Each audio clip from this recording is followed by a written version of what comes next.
In answering a question on a multiple choice test, a student either knows the answer or guesses it. ಒಂದು ಮಗುಗೆ ಉತ್ತರ ಗೊತ್ತಿದೆ ಇಲ್ಲ ಅಂತ ಹೇಳಿದ್ರೆ ಆ ಮಗು ಗೆಸ್ ಮಾಡುತ್ತೆ ಅಂತ ಹೇಳಿ ಪ್ರಶ್ನೆ. Let 3/4 B the probability that he knows the answer. ಮುಕ್ಕಾಲು ಭಾಗ ಉತ್ತರಗಳು ಗೊತ್ತಿದೆ, ಕಾಲು ಭಾಗ ಗೊತ್ತಿಲ್ಲ, ಆಫ್ಕೋರ್ಸ್ ಗೆಸ್ ಮಾಡ್ತಾ ಇದ್ದಾರೆ. Assuming that the student guesses the answer will be correct. Guess ಮಾಡೋದ್ರಲ್ಲಿ ಕರೆಕ್ಟ್ ಬರೋವಂಥ ಚಾನ್ಸಸ್ ಎಷ್ಟು ಅಂತ ಹೇಳಿದ್ರೆ 1/4. ಕಾಲು ಭಾಗ ಗೆಸ್ ಮಾಡ್ತು ಅಂತ ಹೇಳಿದ್ರೆ 4 ಗೆಸ್ ಮಾಡ್ತು ಅಂತ ಹೇಳಿದ್ರೆ 1 ಕರೆಕ್ಟ್ ಇರುತ್ತೆ ಅಂತ ಹೇಳಿ ಲೆಕ್ಕ.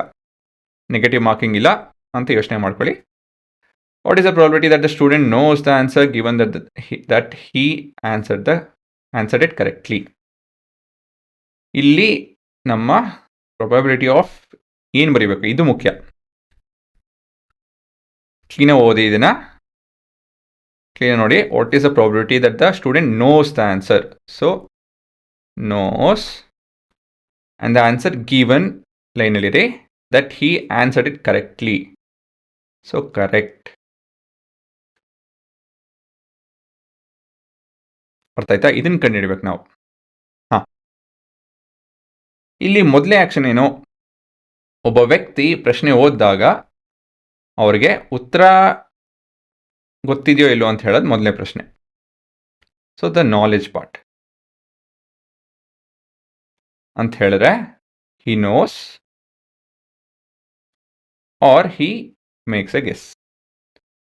ನೋಸ್ ಅಂತ ಹೇಳಿದ್ರಲ್ಲಿ 3/4, ಗೆಸ್ ಅಂತ ಹೇಳಿದ್ರೆ 1/4. ಸರಿನಾ? ಮತ್ತು ಮುಂದೆ what about him being correct, ಇದು ನಿಮ್ಮ ವೈ ಆಕ್ಸಸ್ ಅಲ್ಲಿ ಬರುತ್ತೆ. ಸರಿನಾ? ಸೊ ಇದು 1/4, ಇದು 3/4. ಆನ್ಸರ್ ಗೊತ್ತಿದೆ ಅಂತ ಹೇಳಿದ್ರೆ what are the chances that he'll get correct? 100% ಅಲ್ವಾ? 100%. ಉತ್ತರ ಗೊತ್ತಿದ್ರೆ ಆಯ್ತಾ, ಗೊತ್ತಿಲ್ಲ ಅಂತ ಹೇಳಿದ್ರೆ ಗೊತ್ತಿಲ್ಲ. ಸೊ ಆ ರೀತಿಯಲ್ಲಿ ಇರುವಂಥ ವ್ಯಕ್ತಿ ಇವನು. ಸೊ ಗೆಸ್ ಮಾಡಬೇಕಾದ್ರೆ ಕಾಲು ಭಾಗ he'll get it correct and he'll get it wrong 3/4 of the time.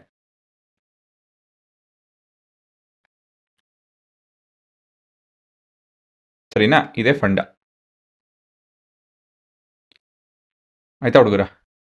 So ನಿಮ್ಮ ಚಿತ್ರ ಅರ್ಥ ಆಯಿತು ಅಂತ ಹೇಳಿದ್ರೆ ಮುಂದುವರಿಬೋದು. ಸೊ ಪಾಸ್ ಮಾಡ್ಕೊಂಡು ನೋಡಿ. ಸೊ ಒಂದ್ಸತಿ ಫಸ್ಟು ಯಾವತ್ತಿರು ನೀವು ಎಕ್ಸ್ ಆಕ್ಸಸಲ್ಲಿ ಅಂದರೆ ಈ ದಿಕ್ಕಲ್ಲಿ ಯಾವ್ದು ಬರೀಬೇಕು ಅಂತ ಹೇಳಿದ್ರೆ ಯಾವ್ದು ಮೊದಲು ಬರುತ್ತೋ ಅದು. ಸರಿನಾ? ಆ ರೀತಿಯಲ್ಲಿ ಯೋಚನೆ ಮಾಡ್ಕೊಂಡೋಗಿ.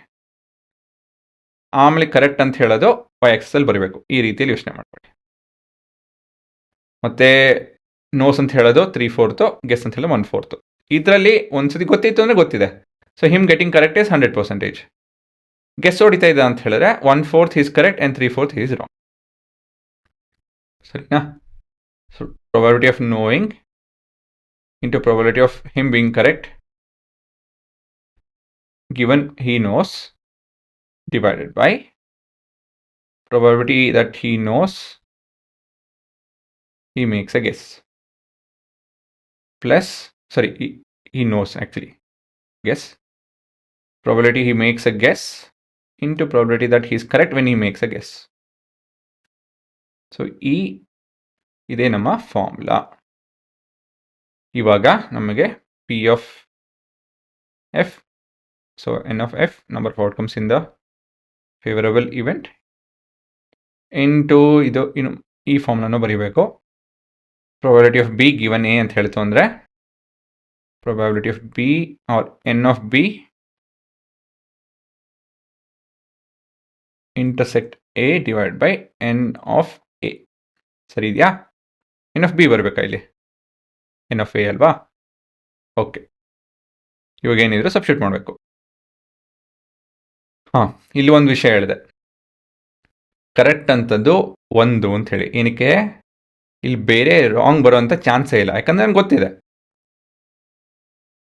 ಗೊತ್ತಿರೋದ್ರಲ್ಲಿ ಎಷ್ಟೋ 1% ಆಗುತ್ತೆ, ಗೊತ್ತಿಲ್ಲದೆ ಇರೋದ್ರಲ್ಲಿ 1/4 ಕರೆಕ್ಟ್ ಬರುವಂಥ ಚಾನ್ಸಸ್ ಇರುತ್ತೆ. ಸೊ ಇದು ಫಂಡ. ಸರಿನಾ?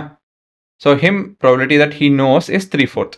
ಒಂದು ಉತ್ತರ ಗೊತ್ತಿದೆ ಅಂತ ಹೇಳೋದು 3/4, ಅದರಲ್ಲಿ ಕರೆಕ್ಟ್ ಆಗುವಂಥದ್ದು 1 ಅಲ್ವಾ? So this means when he knows how many times will be correct ಅಂತ ಹೇಳಿ ಲೆಕ್ಕ. So this is divided with denominator ಕೂಡ 3/4 plus him making a guess is 1/4 into probability of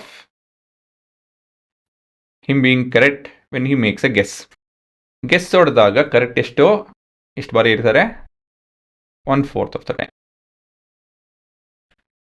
So this is 3/4 divided by LCM is 16, this is 12, and that's 1.